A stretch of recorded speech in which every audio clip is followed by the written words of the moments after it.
Love is all you need. Saint Thérèse of Lisieux by Damien Warne and Joan Flory.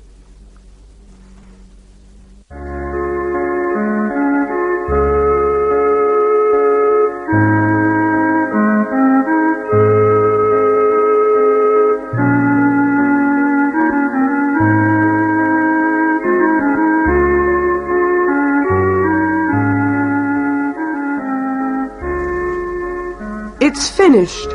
I just can't believe it, thought Therese. I seem to have been writing forever. And to think, if Pauline and I hadn't been reminiscing that day, it must be all of a year ago, then I'd never have been sitting here in my cell, perched on this little stool and writing in an exercise book by the dim light of an oil lamp, and one that doesn't function properly at that. I still can't think why my sister wanted me to write about my childhood. But Pauline, Mother Agnes of Jesus, was the prioress of Carmel at the time, and despite my protestations, she was quite firm. Sister Therese of the Child Jesus, I command you to write down everything you can remember about your childhood. And so, much against my will, I have done just that. Sister Therese steadied the old desktop, which she was balancing on her knees, and began leafing through the closely written pages of the cheap exercise book. It was now January the 20th, 1896, and it had taken her almost exactly a year to complete. Quite a task, considering that the only time she could give her attention to writing was after compline each evening. Turning over the pages, Sister Therese smiled to herself. I always wanted to be a nun, right back as far as I can remember, and I've never felt any differently. Such an early aspiration to the cloister isn't so surprising with parents as devout as hers. Louis Martin, Thérèse's father, left home to become a monk when he was quite young, and would possibly have been one had he made the requisite studies. Zélie Guérin, too, her mother, wanted to enter a convent and devote her life to helping the poor. She, however, was persuaded that the religious life was not for her, and in her disappointment she took up the trade of lace-making, for which the town of Alençon is famous. One day the two passed each other on the bridge in Alençon. There was a mutual attraction, and eventually they married in the church of that town on July the 15th, 1858. Although they produced a large family, of which Thérèse was the youngest, they unfortunately lost 2 little boys and 2 little girls. Growing up in the company of 4 sisters, and being the baby of the family, she not unnaturally was their darling. Still smiling, Sister Thérèse turned another page in her exercise book and read, "The first things I can remember are tender smiles and my sister's caresses. No one can imagine how I loved father and mother, and my sisters, and I showed my affection for them in thousands of ways. Mind you, I was a little monkey too. I remember reading a letter Mother wrote about me. Céline is quite naturally good, but as for Thérèse, I don't know what's to become of her. She is such a little rascal. She's intelligent enough, but not nearly as docile as her sister. When she says no, nothing can make her change her mind. You can keep her in a cellar all day without getting a yes out of her." Thérèse Martin was proud, capricious, and oversensitive too. One minute she was full of gaiety, and the next she was in tears. The influence of her sisters, however, curbed her excesses, and there was always the discipline of her parents. "It is a wonder how you were able to bring me up without spoiling me, but you certainly did. You never let me off with a single fault, and never went back on a decision you had made, though you never rebuked me without good reason. Yet I must have been hard to control, for I was impetuous, and never did things by halves. I remember the time Léonie had outgrown her dolls, and came to look for Céline and myself, carrying a basket full of their dresses and little bits of material and other oddments, with the dolls laid on top. 'Here you are,' she said. 'Choose what you want.' Céline took a ball of silk braid, but I put out my hands and said, "I choose everything," and carried off the basket, dolls and all, without further ado. I think this trait characterizes the whole of my life. I knew that to become a saint one had to suffer much, always aim at perfection and forget oneself. I saw that one could be a saint in varying degrees, for we are free to respond to our Lord's invitation by doing much or little in our love for him. Then, just as before, I cried out, "I choose everything." You see, my God, I don't want to be a saint by halves. I am not afraid to suffer for your sake. I only fear doing my own will, so I give it to you and choose everything that you will. But I am letting my pen run away with me. I am forgetting that I am only 4 years old, and here I am, talking about my adolescence. Therese's days were certainly happy, but her first experience of suffering was about to begin. I can remember clearly all that happened when Mother was ill, especially her last weeks on earth. The moving ceremony of the last rites impressed me very much, and I can remember the exact spot I was kneeling and how Father cried. The day after Mother died, he lifted me into his arms and said, "Here, little one, kiss your darling mother for the last time." Silently I touched her cold forehead with my lips. I don't think I cried much, and I certainly didn't tell anyone what was going on inside me. The loss of her mother, the departure of her adopted mother, her sister Pauline, to the convent, and their eventual move from Alençon to Lisieux had a profound effect on the young Thérèse. She lost much of her gaiety and spent a lot of time alone with her own thoughts, and although she had always been devout, she now put much more store in the things of heaven than of earth.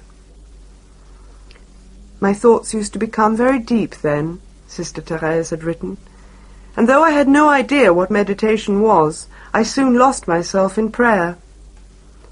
I listened to the sounds that came from far away and the murmur of the wind. Sometimes snatches of military music were carried from the town, making me feel rather sad. Indeed, earth seemed to be a place of exile, and I always dreamt of heaven. Still, there were many consolations at Les Buissonnets, the child's new home. It was a charming house, with lovely trim gardens at the front and back, and was also not far from the delightful Jardin de l'Étoile, where her father often took her for walks. In fact, he did all in his power to compensate his motherless little queen, as he lovingly called her. When she was not at school at the Benedictine convent, where she inevitably finished top of the class, he took her on fishing trips and to picnics in the country. Most of all, though, she loved going to church, especially on Sundays and feast days, where the solemnity of such occasions was also greeted with celebrations at home. Her sisters were almost like mothers, standing up for and always taking the part of the introspective little girl. Marie took over the domestic side of the house, and the very presence of the eldest sister meant love and security for the whole family.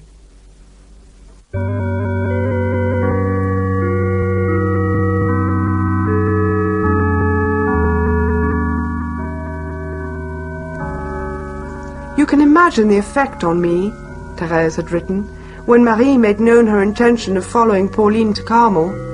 How can I describe what went on in my heart? In a moment I saw what life is really like, full of suffering and continual separations, and I burst into tears. I didn't know the meaning of sacrifice then, because I was weak, so very weak, that I wonder now how I was able to bear such a trial.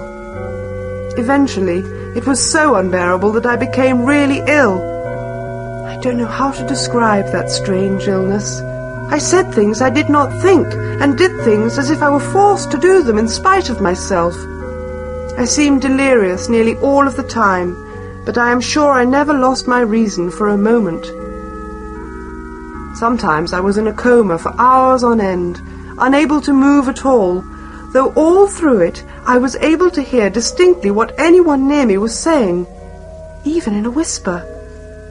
I can remember it to this day. I became frightened of everything. My bed seemed to be surrounded by frightful precipices, and even nails in the wall frightened me because they looked like great charred fingers. One day, Father was looking down on me in silence, holding his hat, when suddenly it seemed to turn into a horrible shape. Again I was so terrified that Father went out of the room sobbing. The dejected father was convinced his daughter was dying, so much so that he had a novena of masses said for her whilst keeping prayerful vigil by her bedside. One afternoon, in utter desperation, Marie, Léonie, and Céline turned to the statue of Our Lady beside their sister's bed, and with all the fervour in their hearts they begged the Mother of God to save their little sister.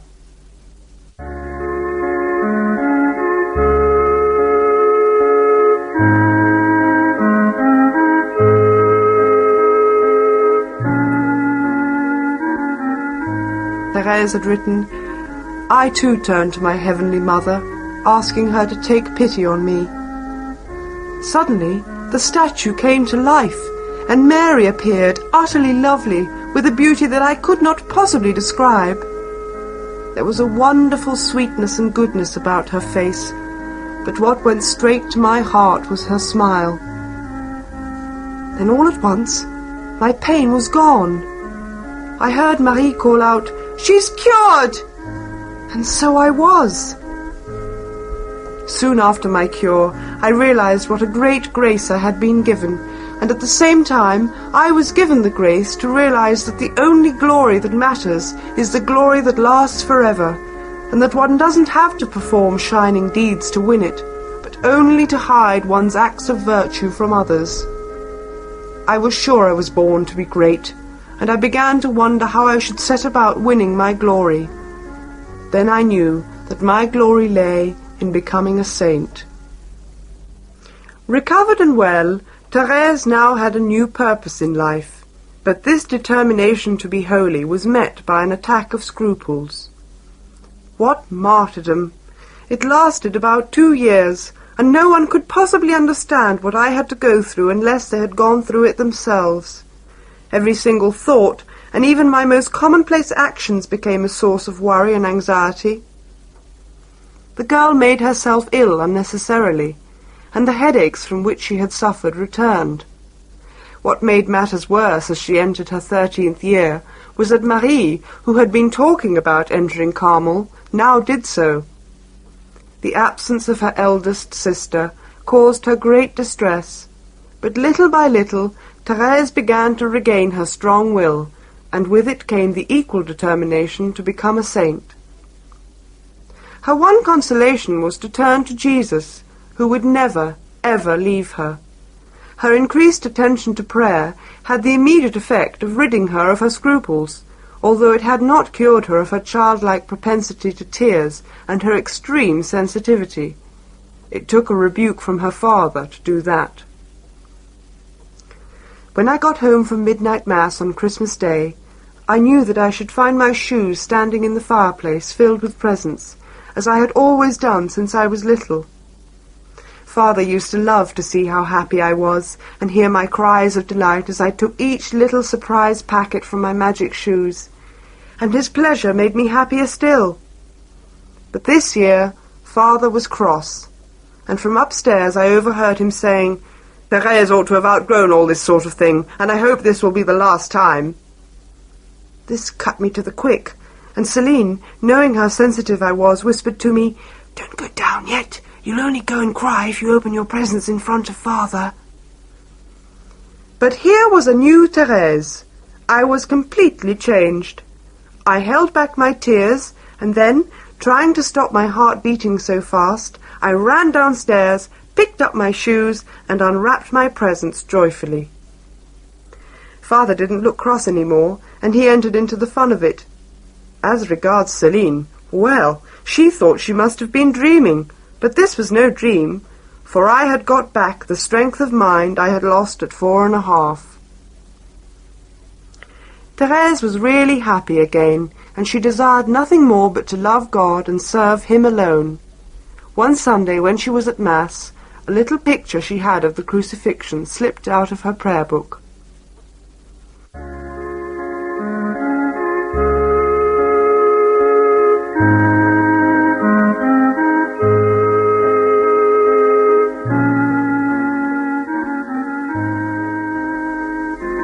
I could see one of the wounds in our Lord's hands, with blood flowing from it. It pierced my heart so much to see his precious blood falling and with no one bothering to catch it, that I decided to catch those drops of blood, in spirit that is, and pass them on to others. The cry of Jesus as he died, "I thirst!" echoed in my soul, inflaming my heart with a burning love. I longed to satisfy his thirst for souls and to save them for him, no matter what the cost.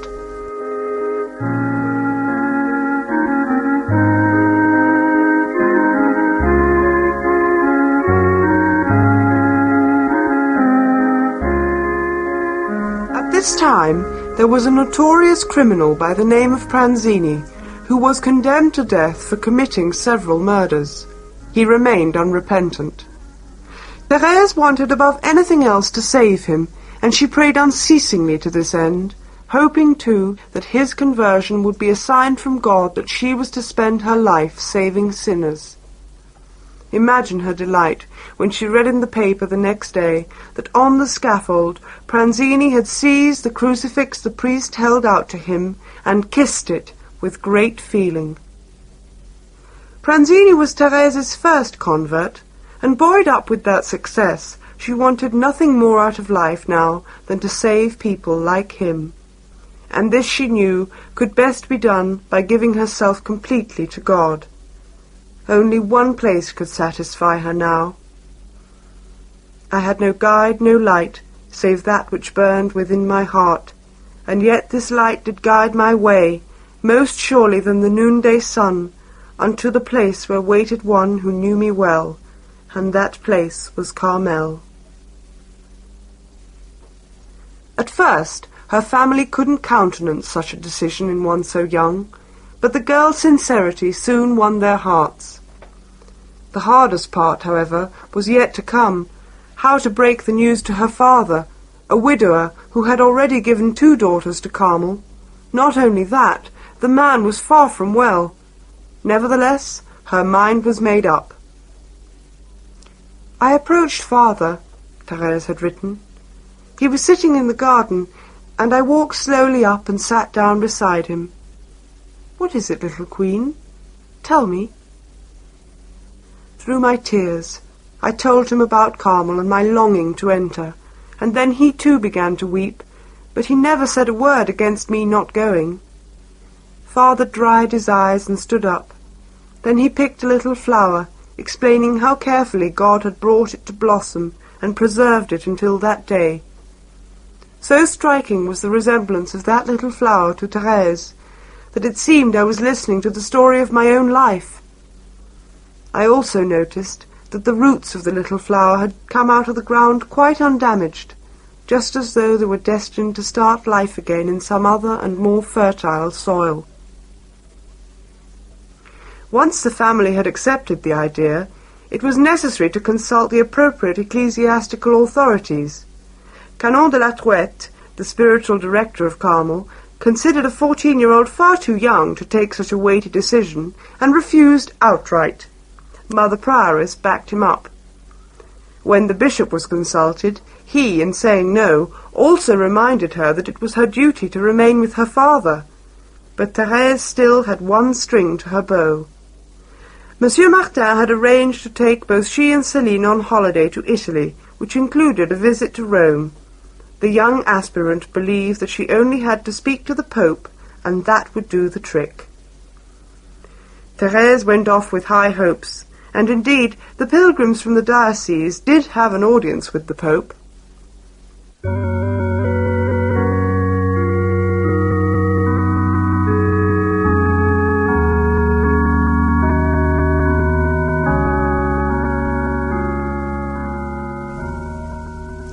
Wearing a simple white cassock and a white cape, Leo XIII was sitting on a raised throne, surrounded by prelates and other dignitaries of the church. As was the custom, each pilgrim came forward in turn, knelt down and kissed first the foot and then the hand of the Pope. Two noble guards then touched the pilgrim on the shoulder as a sign to rise and move on. No one uttered a word. I had made up my mind to speak, when Father Revroni, standing on the right of His Holiness, announced in a loud voice that he absolutely forbade anyone to speak to the Holy Father. With my heart pounding, I looked imploringly at Céline. She whispered just one word. "Speak!" A moment later, I was on my knees before him and had kissed his slipper. He gave me his hand. Then I raised my eyes, brimming with tears, to his, and began my appeal. "Most Holy Father, I want to ask you a great favour." He bent his head at once, his face almost touching mine. I began again. "Most Holy Father, in honour of your Jubilee, let me enter Carmel at 15. Father Revroni was startled and far from pleased. "Your Holiness," he interrupted, "this child wants to enter Carmel. Her superiors are already looking into the question." "Very well, my child," said His Holiness. "Do what your superiors decide." "But, Holy Father, if you said yes, everyone else would be willing." He gazed at me steadily, and then he said, "You will enter Carmel, if it is God's will." On the eve of her 15th birthday, the Bishop of Bayeux relented, and permission was given for Thérèse to enter Carmel. Thérèse Martin soon settled down to life in the convent. Everything delighted her, not the least her own little cell. The nuns who kept an eye on her in those early days were truly amazed by her composure and silent obedience to the convent rule, and could not credit that this was just a young girl of 15. Yet everything was made deliberately hard for her. Mother Prioress, Marie de Gonzague, decided that there was to be no favoritism here. "She probably hasn't even got a genuine vocation at all," she said. "The chances are she just wants to be with her two elder sisters. After all, she's come from a prosperous home and no doubt spoiled to distraction, being as she's the baby of the family, and still wants her own way. But we'll see." The Mother Prioress was determined to find out at once, and went out of her way to make life as unpleasant as possible for the new postulant. She humiliated and constantly rebuked and reprimanded her in front of the other nuns. But she noticed, too, to Therese's credit, that no matter what was said, the girl never resented it, neither did she try to excuse or defend herself. "I could never meet Mother de Gonzague without getting a rebuke," wrote Sister Therese. "On one occasion I left a cobweb in the cloisters, and in front of everyone she said, 'The cloisters are obviously swept by a 15-year-old, and what a disgrace they are. Go and sweep that cobweb away, and in future be more careful.'" Therese's "I choose all" attitude of her younger days showed itself again in her unstinting effort to become a saint. She said one day to a priest giving a retreat, "Father, I want to become a saint. I want to love God as other saints have loved him." "But, my child, how could you possibly think of such a thing? That is no more than pride and presumption on your part.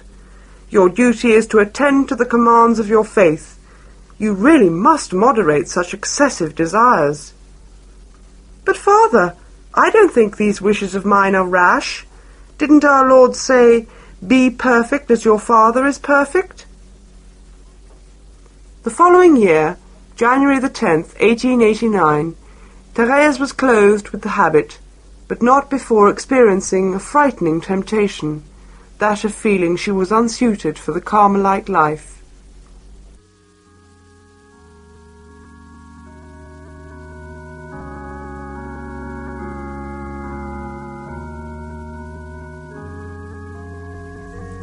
After the public ceremony, she re-entered the convent and exchanged her magnificent white velvet gown, which was trimmed with swansdown and point d'Alençon lace, which her father had wished his little queen to wear, for the rough homespun fabric of the Carmelite habit. Her beautiful fair ringlets were cut off, and she took the white veil of a novice. That same evening, Sister Therese of the Child Jesus gave a fellow novice a little picture. On the back was written, "Ask Jesus that I may become a great saint."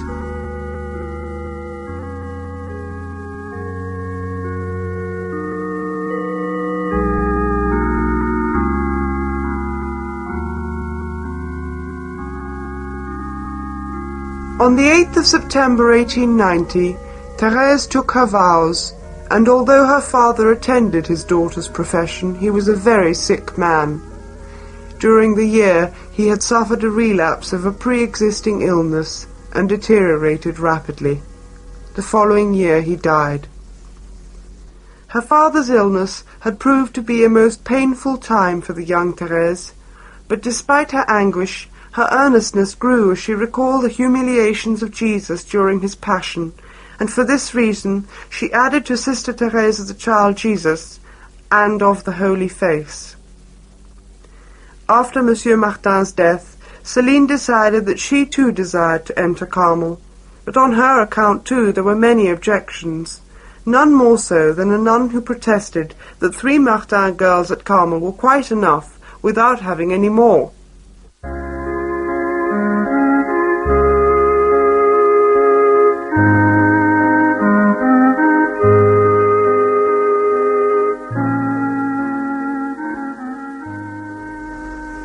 In her exercise book, Therese had written, "You know, my Jesus, how much I have desired that Father's trials should count as his purgatory, and that he is now with you in heaven. I long to know that he is there. I do not ask you to tell me yourself. I only ask for a sign. You know the attitude of one of the nuns to Céline's entry. I will take it that my father has gone straight to heaven if she no longer raises any objections." Oh, how infinite God's love really is! How caring! He holds the hearts of his creatures in the palm of his hands. For indeed, he changed that nun's heart, for lo and behold, she was the first one I met after I had made my request, and with tears in her eyes she apologized to me for hindering my sister's entry. My one desire now, Jesus my Lord, my love, is to love you, even to folly. Sister Therese of the Child Jesus and Holy Face dipped her pen into the inkwell and wrote to her sister Pauline, Mother Agnes of Jesus, "And so, my darling mother, this is the end of the story of Therese. Deep in your heart you know her better than she knows herself. You know what Jesus has done for her, and so will pardon me for having cut short the story of her religious life. The story of the little flower. How will it end? Perhaps the little flower will be gathered while still fresh, or be transplanted to some other shore. Who knows? Only God knows that."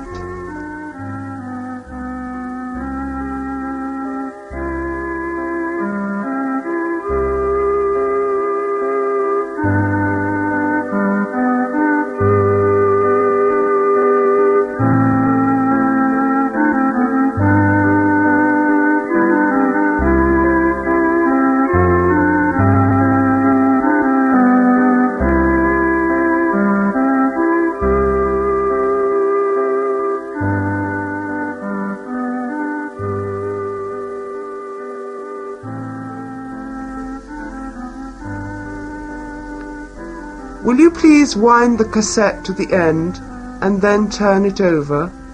The story of Sister Therese continues on side 2.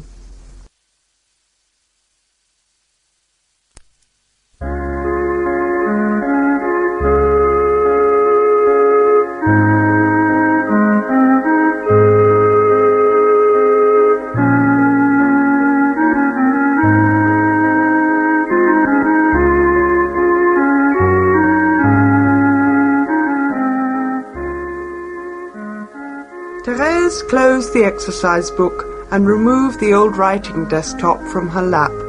Her task was completed. The next day, Mother Agnes, Pauline's name by profession, received the manuscript, but because of her manifold duties, she put it to one side, and it was not until the end of her term of office that she looked at it, and that was well over a year later. On June the 2nd, 1897, Mother Agnes told Mother Marie de Gonzague, who succeeded her, about the manuscript, suggesting at the same time that as Therese's account of her life was incomplete and contained very little about her time in Carmel, that the story should be continued. Mother de Gonzague agreed. This time, Sister Therese was provided with a good quality exercise book and a new pen. Opening the book, the young sister smoothed the cover flat and once again began writing. Dear Reverend Mother, you have asked me to take up my pen again, and I am not going to argue about it, but simply do as I am told. I do not seek to know what use this manuscript can possibly be, and I have no hesitation at all in saying, Mother, that I should not in the least be offended if you burnt it before my eyes without even reading it. Well, as you know, I have always wanted to be a saint. But at the same time, when I think of the saints, I know perfectly well that I am no more like them than a grain of sand trodden underfoot by passers-by. Yet instead of getting discouraged, I say to myself, God would never inspire these desires if he thought they could not be realized. So in spite of my littleness, I know there must be a way, a direct route to heaven. We live in an age of inventions, as you know, dear Mother, and the wealthy no longer have to take the trouble to climb the stairs. Instead, they take the lift. And that is what I have to do. Find a lift that will take me straight to Jesus, because I am too little to climb the steep stairway myself. So I searched the Scriptures and came across these words, Whoever is a little one, let him come to me. Then I knew that Jesus himself would be the lift. In his arms he would take me to heaven. So you see, Mother, there is no need for me to grow up at all. On the contrary, I must remain little and become even more so. This passage from the Scriptures, combined with, unless you become as little children you will not enter the kingdom of God, were the ones from which she learned her little way. Childlikeness to Therese meant a complete dependence on God, a way of childlike love. This loving abandonment changed her and showed itself in every single aspect of her life. The food of real love, she wrote, is sacrifice, just in proportion as you deny yourself any kind of self-indulgence. Your love becomes something stronger and less self-regarding.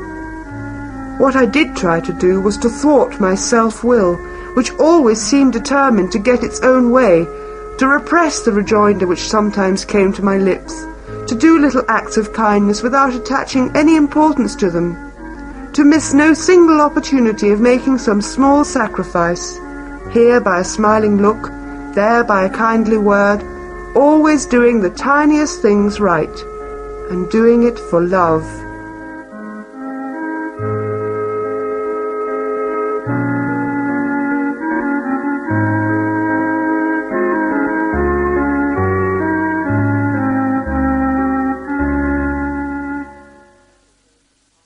During her early days at Carmel, and by way of making a sacrifice, she wore a small cross with iron points. These bit into her flesh and eventually made her ill. It was then she realized that outward mortification is of little use if it isn't allied to the selflessness of an ever-watchful love. Being of an affectionate nature, what proved to be one of her greatest problems, and caused her to struggle constantly, was the close proximity of her two loving sisters, Pauline and Marie, and to someone who suggested that their presence in the convent was a great consolation to her, she replied, "Oh no, it wasn't to live with my sisters that I entered Carmel." And in fact, she even went to the point of depriving herself of their company, even during recreation. I was asked by someone, she wrote, how I could react if one of my sisters was suddenly taken ill. Would I have gone straight to the infirmary? No, I replied. I would have gone to recreation without making inquiries, but I would have done this in such a way that no one would have known the sacrifice I was making. Later, she was made responsible for the novices, and although she would have far rather be reprimanded than reprimand, she nevertheless discharged her duties with prudence, wisdom, and firmness. On the physical plane, she ate everything set before her, even the food she found most distasteful, but far worse than this was the cold. The thing that I have suffered most from during my religious life is the cold. It was so bitterly cold in the convent, I sometimes thought I should die of it. When she became ill, and she was already ill when she wrote the manuscript for Mother de Gonzague, she never used feeling poorly as an excuse to be dispensed from her duties. At one time, during community exercise, she was so exhausted that she sat down, but at a sign from one of the other nuns, she rose to her feet and remained standing until the end. On another occasion, the infirmarian thought a walk in the garden would do the invalid good. Therese knew better, even so she did as she was told. The little sister offered 101 acts of self-denial every day in her endeavour to please God, and none of them were easy. But by far the hardest and greatest test of her love was her darkness of soul, as she called it. Those times of depression, when all she longed for was a little encouragement as she travelled the pathways to sainthood. Only very rarely did the sunshine break through, and when it did, it was sometimes in answer to prayer.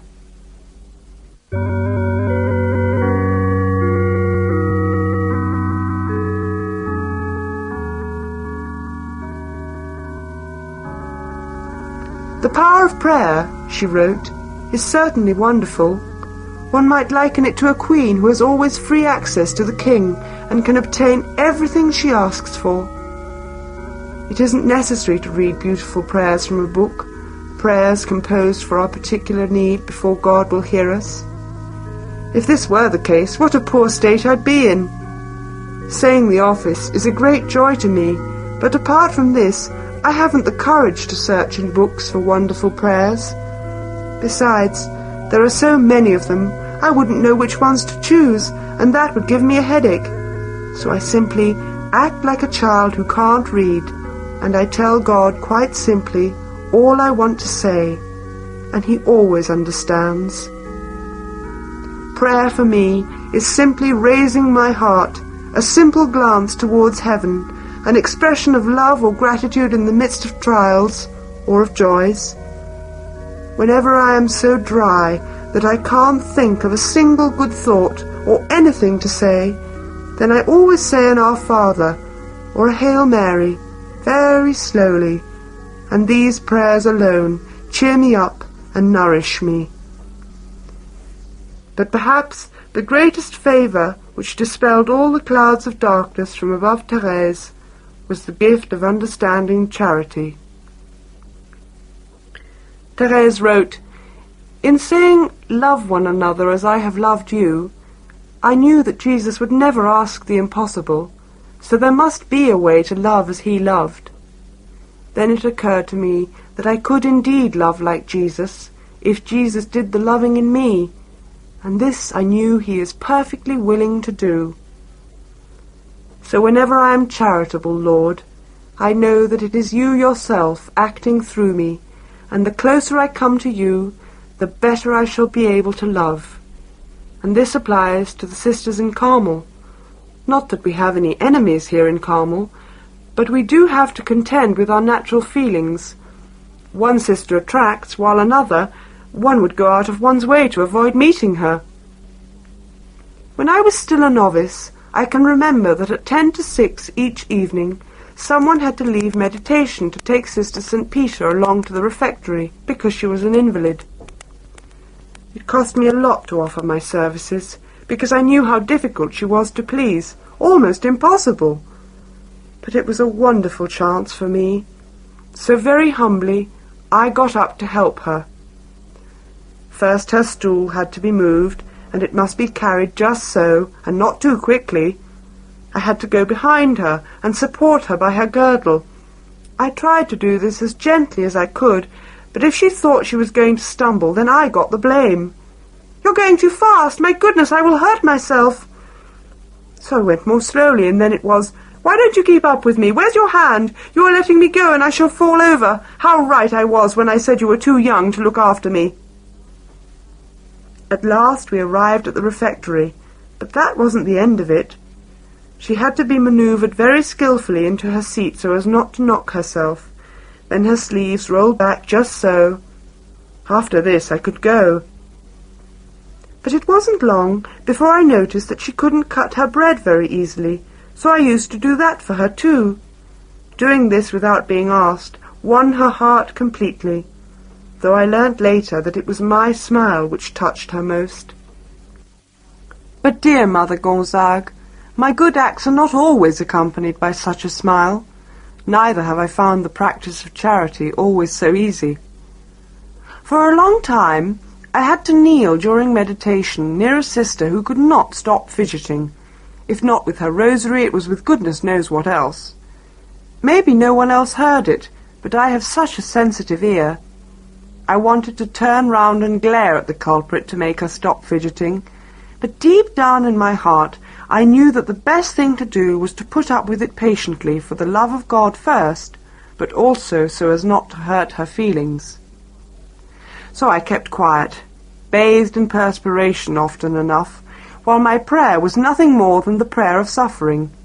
In the end, I tried to find some way of bearing it peacefully and joyfully. I even tried to like this awful little noise by listening to it keenly as if it were some magnificent concert, and spent the rest of the time offering it to Jesus. Another time, when we were washing handkerchiefs in the laundry, a sister opposite me kept on splashing me with dirty water.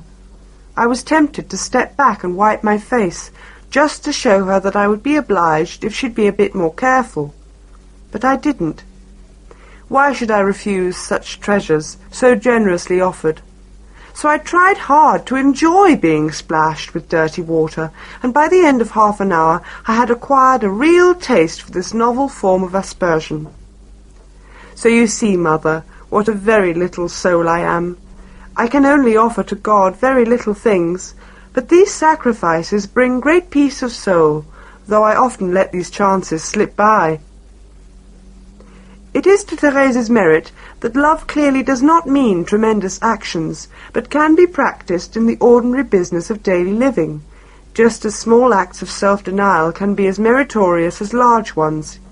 Yet in her heart of hearts she still wished to do more. To love you, Jesus, and to be a Carmelite. Surely this should satisfy me. Yet I feel the call for more vocations still. I want to be a warrior, a priest, an apostle, a doctor of the church, a martyr. There is no heroic deed I do not wish to perform. But I knew I could not be all of those things. Then it came to me that without love, apostles could no longer spread the gospel, and martyrs would refuse to shed their blood. Love is everything. All vocations are summed up in love, and that love embraces every time and place, because it is eternal. Then I cried out, Jesus, my love, I have found my vocation. It is love. Yes, there in the heart of the church, I will be love. On Trinity Sunday, June the 9th, 1895, Sister Therese of the Child Jesus and the Holy Face made a total offering of herself to God. A few days later in chapel, she had a rare ecstasy. For the briefest of seconds, God showed her his heart, aflame with love. It was the first indication that he had accepted her offering.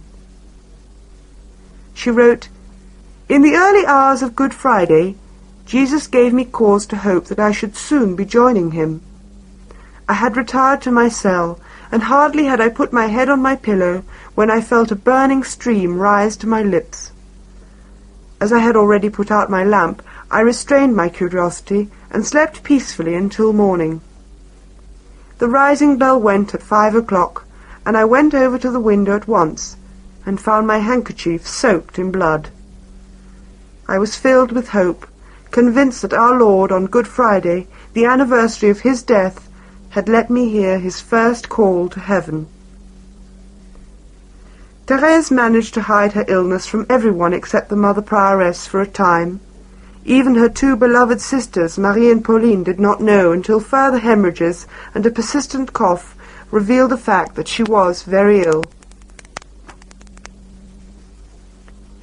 During the summer months, the invalid picked up sufficiently to be allowed to sit out in the gardens, where she continued to write, but the winter brought another setback as the cold and damp settled in. Sister Thérèse became breathless, feverish, and could now barely walk, while in her cell where she sat to try and complete her manuscript, she had great difficulty in holding the pen. One day, when she was in great pain, having been cauterized, the nun looking after her said, "This surely must be the first time in your life you've had to suffer." Thérèse pointed to a glass of medicine, whose colour hardly betrayed its bitterness. "You would think that glass held a delicious potion, wouldn't you? But I can assure you that it's very bitter.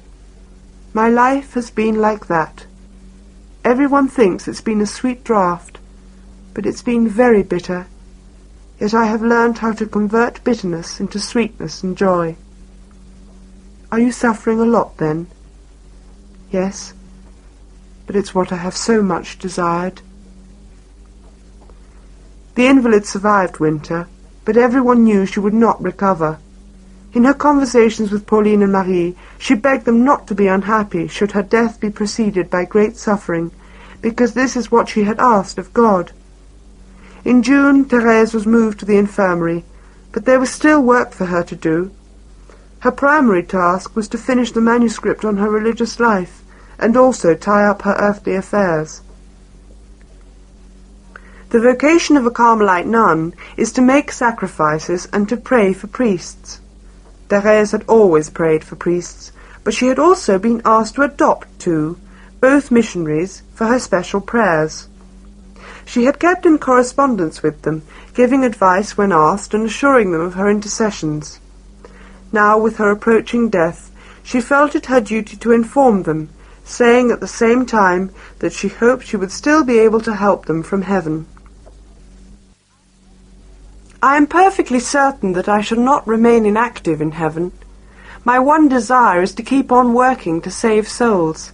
That is what I keep on asking God, and I am sure he will say yes." She said to her sister Pauline, "I feel that my mission is soon to begin, to make others love God as I do, and to teach them my little way. I will spend my heaven in doing good upon earth, and won't rest until time is no more. Then I shall rest and be able to rejoice, for the number of God's elect will be complete." By the middle of July, the frail sister had finished her manuscript and handed it over to Mother de Gonzague, the prioress, who said that it would be read to the community on the first day of August, and that it might even be published as a book later on. In her last days on earth, Thérèse suffered dreadfully.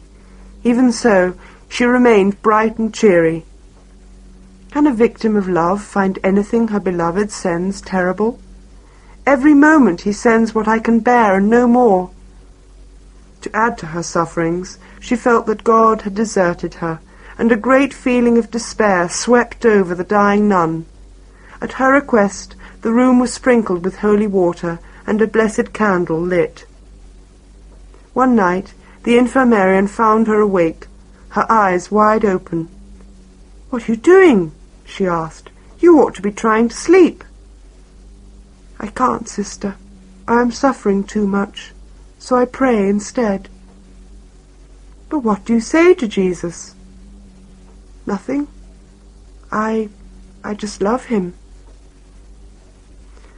August passed into September, and her agony intensified.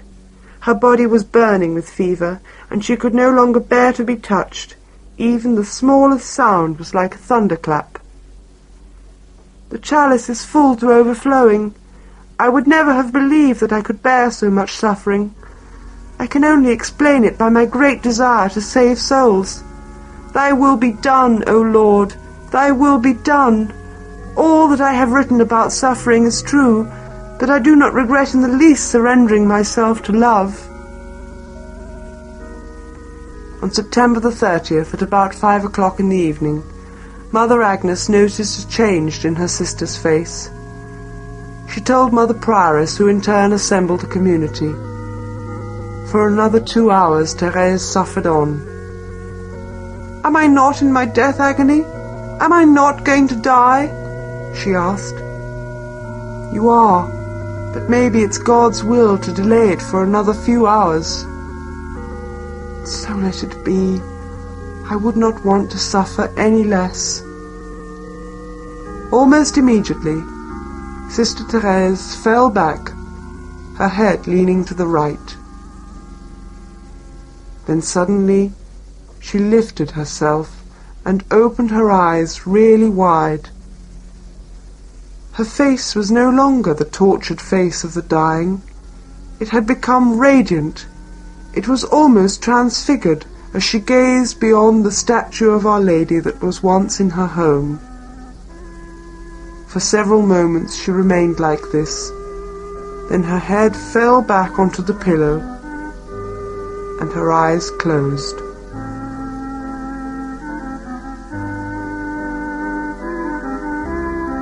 Her last words had been, "Oh, how I love him!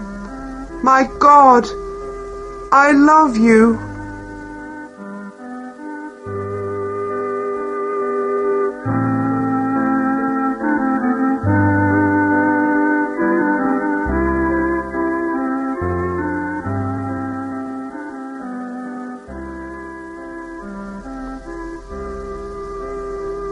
Thérèse Martin was just 24 years and 9 months old.